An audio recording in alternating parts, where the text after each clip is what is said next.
Olá, boa noite. Veja no Brasil TV desta terça-feira, dia 25 de abril. Algumas capitais começam a aplicar a vacina bivalente contra a Covid em maiores de 18 anos. Em Boa Vista, uma operação ataca a quadrilha acusada de negociar ouro ilegal da terra Yanomami. Moradores de cidades maranhenses atingidas pelas enchentes dos rios começam a voltar para casa. E ainda, empreendedores apostam na culinária inclusiva para alérgicos ou intolerantes a algum tipo de alimento. É agora no Brasil TV.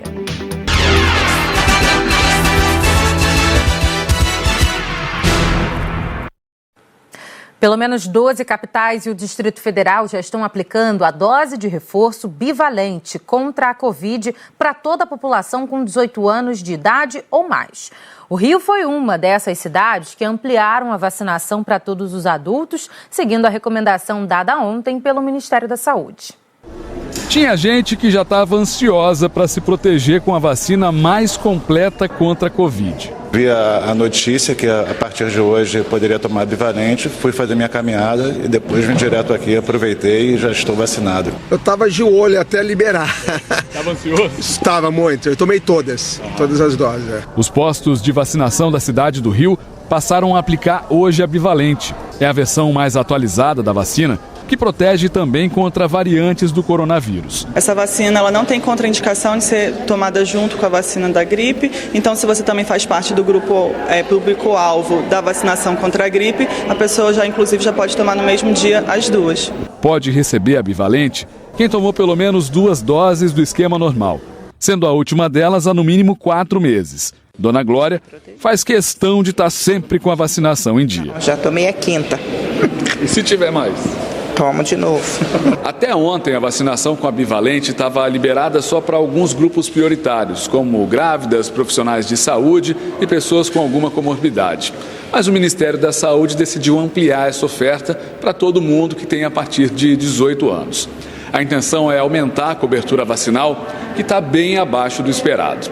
A medida deve beneficiar cerca de 97 milhões de brasileiros. Além do Rio, outras 11 capitais e o Distrito Federal já estão oferecendo a vacina para todas as pessoas acima de 18 anos. Em Natal, apesar da ampliação do reforço, muita gente não conseguiu se vacinar hoje por causa da greve dos funcionários da saúde. Quando eu chego aqui, eu encontro as portas fechadas, não encontro ninguém para aplicar e quando eu cheguei o rapaz disse que não tinha vacina. É um constrangimento para a população, né? Porque dizem que já está disponível as vacinas e portas fechadas, né? Até agora, 10 milhões e meio de doses da bivalente foram aplicadas em todo o país, menos de 20% do público-alvo das primeiras campanhas. A vacina bivalente, ela nos dá uma proteção maior contra a variante que está circulando no momento e por isso que é importante a gente ser vacinado. A revacinação faz com que a gente volte a ter uma proteção adequada para impedir formas graves da doença. É a coisa certa a se fazer, né? Eu acho que é um ato de proteção não só com a gente, mas com todo mundo, né? Eu acho que é importante por causa disso. Que a Secretaria de Saúde de Fortaleza anunciou no fim da manhã que ampliou a vacinação com a bivalente para os adultos também hoje. A Secretaria Municipal de Saúde de Natal confirmou que algumas unidades básicas de saúde estão com as salas de vacinas fechadas por causa da greve dos servidores da área. A Secretaria orienta essas pessoas a procurar outra unidade de saúde ou algum ponto extra de vacinação. Em São Paulo, a vacina bivalente contra a Covid-19 só começa a ser aplicada a partir de amanhã para quem tem mais de 50 anos. A cidade de São Paulo tem hoje 600 mil doses em estoque e espera receber mais para então ampliar a vacinação para outras idades. Estado e município traçam agora estratégias para receber, distribuir e aplicar a vacina bivalente da Pfizer contra a Covid-19 para todas as pessoas com 18 anos ou mais. Os estoques de momento da capital hoje é de cerca de 600 mil doses, que é o suficiente para vacinar todo o grupo prioritário vigente no momento. O município está justamente discutindo, juntamente ao Estado, a operacionalização dessa nova abertura de faixa etária, para que a gente possa, junto com o Estado, ver ver a possibilidade de o recebimento de novas remessas e então se posicionar como se dará a vacinação do público 18+ aqui na capital. A Secretaria Estadual da Saúde informou que também tem 600 mil doses de bivalente em estoque e a partir de hoje todas serão distribuídas de forma proporcional aos 645 municípios. Dessa forma, os municípios podem avaliar a ampliação da vacinação. Explicou ainda que já pediu mais doses ao Ministério da Saúde. 9 milhões de moradores agora poderão tomar a dose bivalente pelos cálculos da Prefeitura da capital. A vacina da Pfizer é uma proteção extra contra a variante Ômicron, a mais predominante do novo coronavírus, e as subvariantes. Ela é indicada como reforço para quem já completou o esquema primário contra a Covid-19, com as vacinas monovalentes Coronavac, AstraZeneca ou da própria Pfizer. Quem já recebeu o reforço também pode tomar a bivalente. Só tem que esperar 4 meses depois da última dose. Isso vale para todo mundo.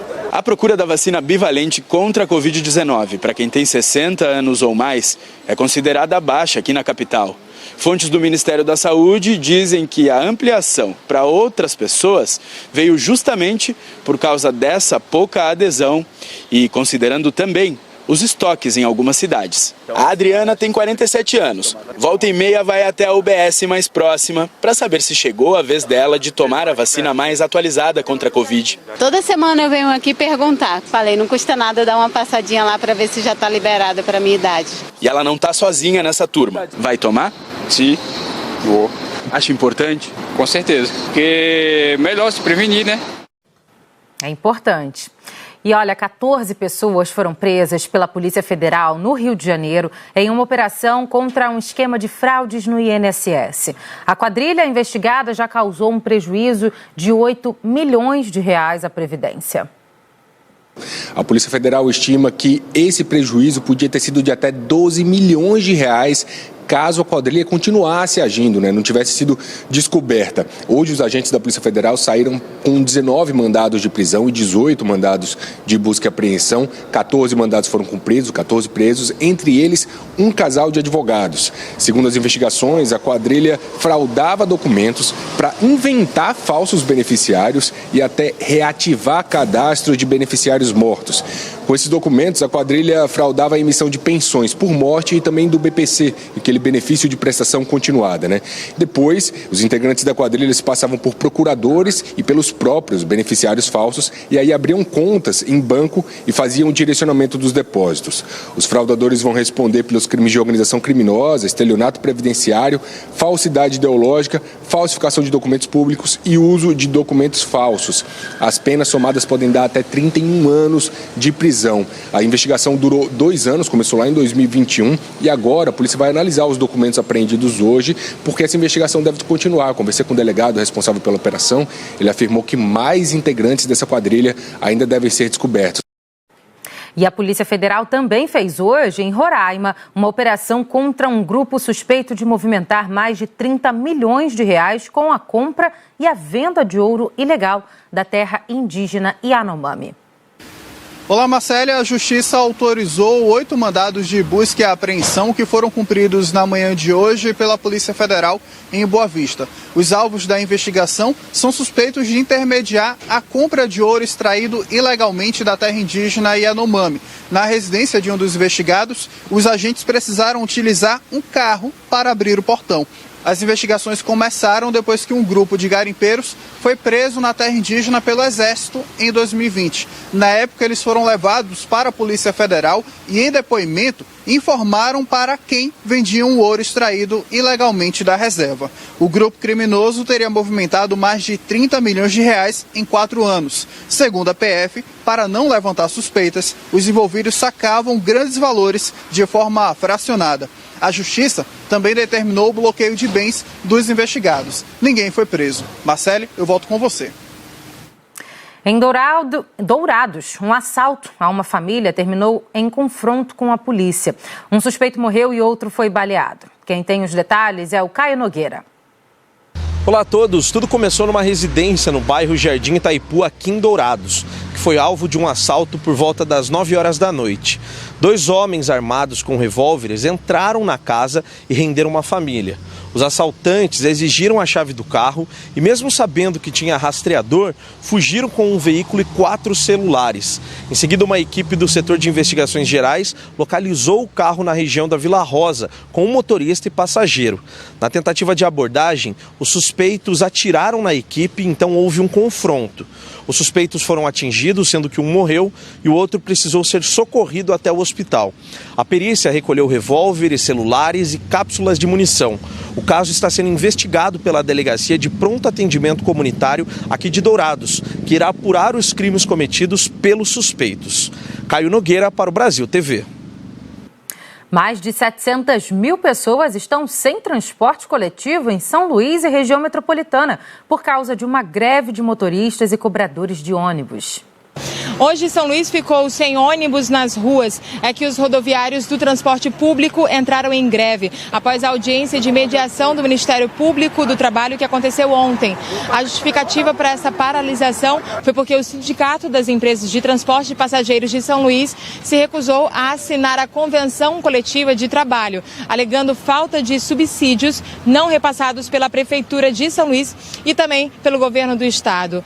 Ontem, quando a Justiça determinou que 70% da frota de ônibus deveriam continuar circulando para atender a população que precisa do transporte coletivo, fixou uma multa de R$100 mil por dia em caso de descumprimento. Mas hoje pela manhã, nenhum veículo saiu das garagens das empresas. Cerca de 700 mil pessoas foram prejudicadas na capital e também nas cidades vizinhas. Adria Rodrigues para o Brasil TV. E olha que legal, em Campo Grande foi inaugurado o primeiro eletroposto. Além de abastecer veículos elétricos de graça, no espaço também são feitas pesquisas por alunos da Universidade Federal de Mato Grosso do Sul. Bastam alguns comandos e a estação de recarga é liberada. Com 3 tipos de carregadores, atende a todos os modelos de carros elétricos e híbridos que estão no mercado.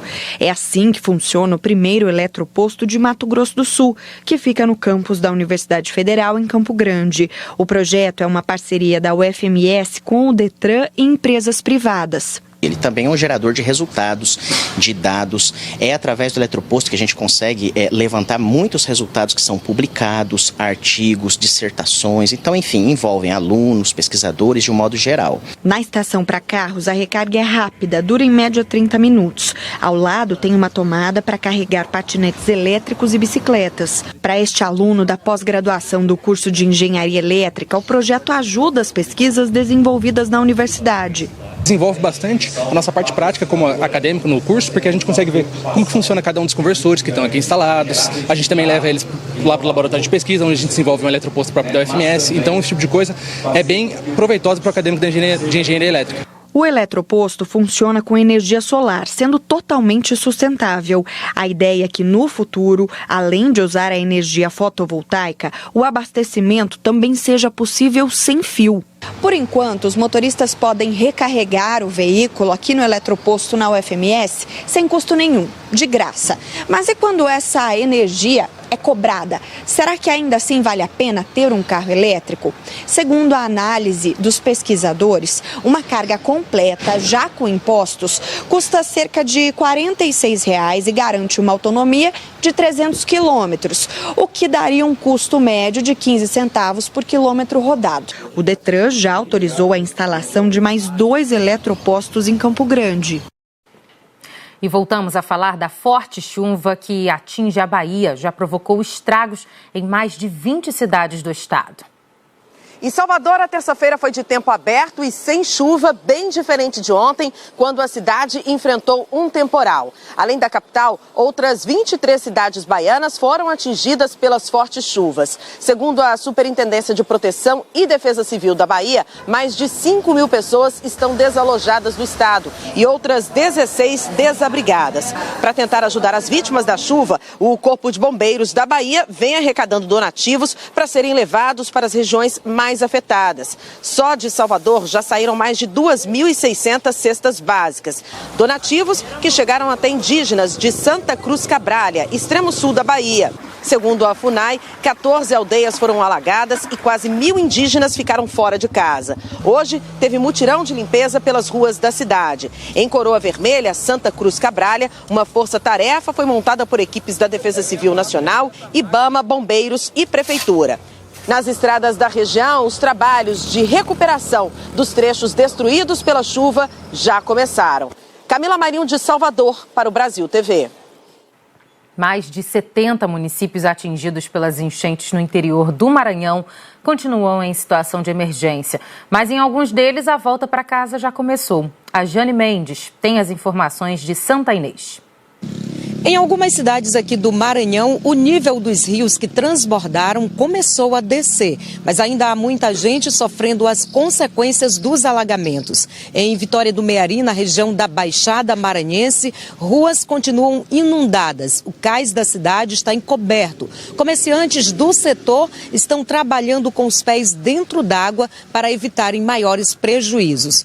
O rio Mearim registrou a maior cheia dos últimos 13 anos. A água chegou a atingir até 9,35 metros. Atualmente está marcando pouco mais de 5 metros. Já o rio Pindaré, que chegou a marcar 14,26 metros acima do nível normal, baixou quase 1 metro, o que possibilitou as famílias desabrigadas pela enchente de voltarem para as casas. Mesma situação dos atingidos pela enchente do Pindaré no município de Monção.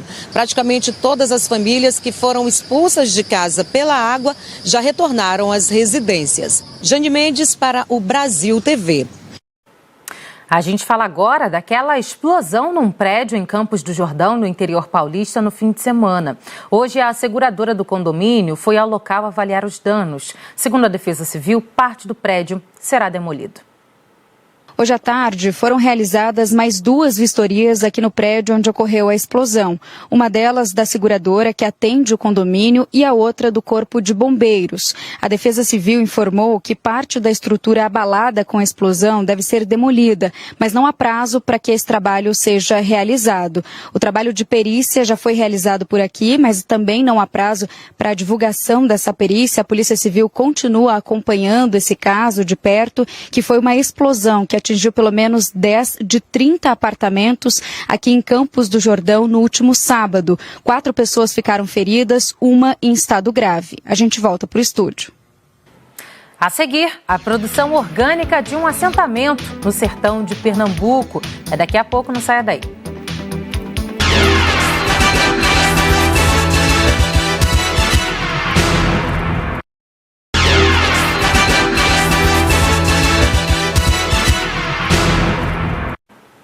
Brasil TV de volta falando do mercado mundial de produtos orgânicos, que deve movimentar 150 bilhões de dólares neste ano. No Brasil, quase 20 mil agricultores familiares são certificados. Em Petrolina, no sertão de Pernambuco, um dos mais importantes assentamentos do estado produz alimentos mais saudáveis e garante a preservação do meio ambiente. O assentamento Mandacaru se tornou referência em produção de orgânicos em Pernambuco e no Nordeste. São 70 hectares de plantação coletiva. Maria participou da fundação da comunidade em abril de 1999.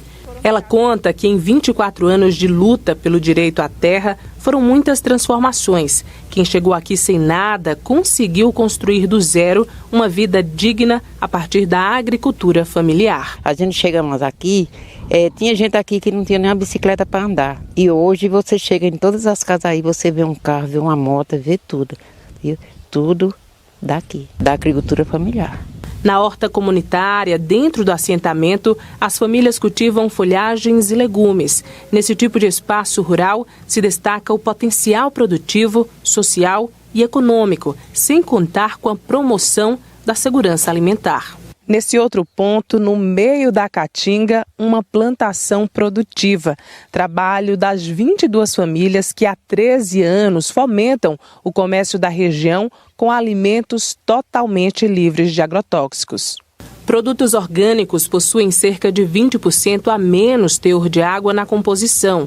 Isso favorece a concentração de mais nutrientes. No entanto, a principal vantagem do consumo desses alimentos é a inexistência dos agrotóxicos, que podem provocar doenças ao organismo. Por não usar veneno no combate de pragas, a produção orgânica também ajuda a preservar o meio ambiente. Os cuidados são minuciosos e engana-se quem acha que por falta de agrotóxicos a produção é feia ou sem vida.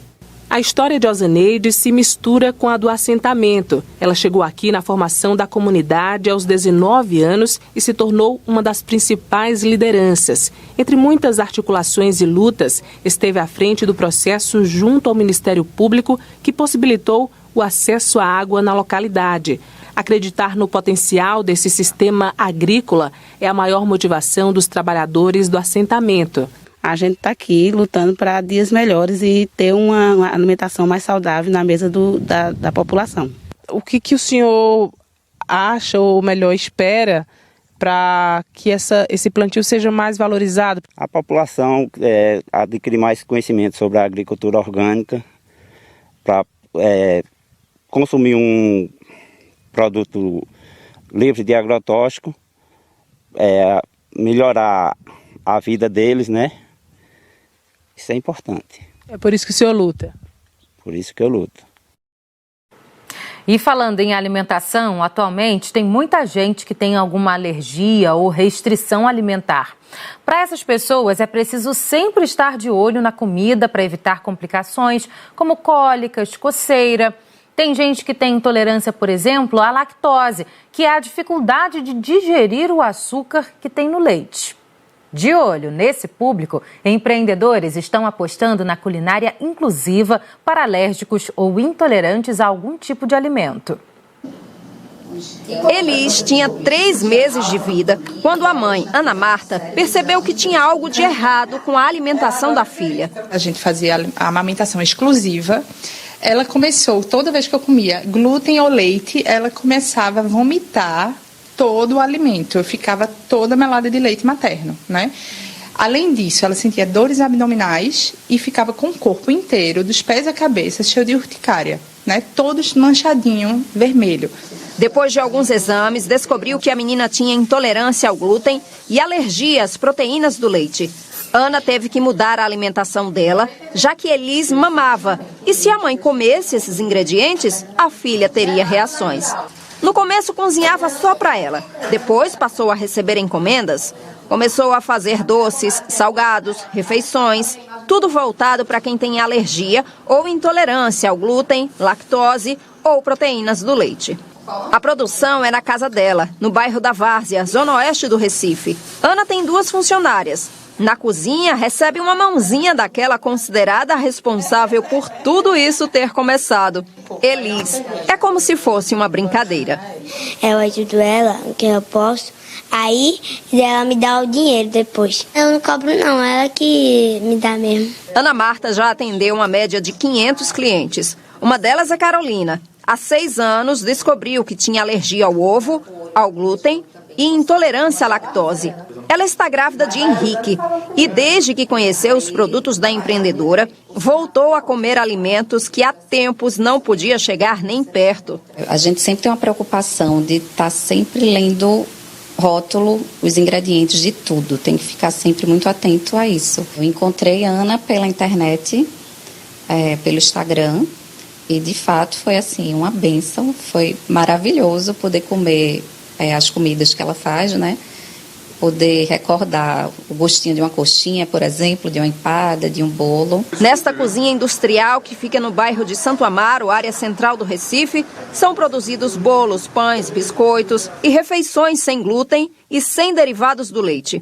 Tudo teve início quando a mãe de Gabriel, o dono da fábrica, descobriu que não podia comer glúten, ingrediente presente no trigo e em outros alimentos. Montou a fábrica em 2014. 7 pessoas trabalham aqui. Produzem apenas por encomenda. Uma das preocupações é fazer a produção livre do glúten e sem a contaminação cruzada. O principal objetivo da empresa é promover a alimentação inclusiva. Isso existe bastante responsabilidade por nossa parte, desde a manipulação dos alimentos, os treinamentos constantes, a presença de uma profissional responsável técnica, que é uma nutricionista que a gente tem. Além disso, também conta com a rigorosa seleção de fornecedores. para evitar a questão da contaminação cruzada. Por exemplo, a gente não pode comprar produtos a granel, porque tem um risco de um produto contaminar o outro. O filho de Cristina tem 25 anos. Aos 17, descobriu a doença celíaca, que é autoimune e causada pela intolerância ao glúten. Hoje, o filho come tudo que sempre gostou e sem risco de contaminação. Tem coxinha, tem uma variedade grande. Tem o nosso patrimônio cultural, que é o bolo de rolo, né? Que é maravilhoso. Então, assim, é o que me salva, né? E tem as refeições também agora. É uma empresa que, graças a Deus, está crescendo e tem as refeições também. Que bom! O Brasil TV fica por aqui. Outras notícias no Jornal Nacional, às 8h30 da noite, hora de Brasília. Uma ótima noite para você. Até amanhã.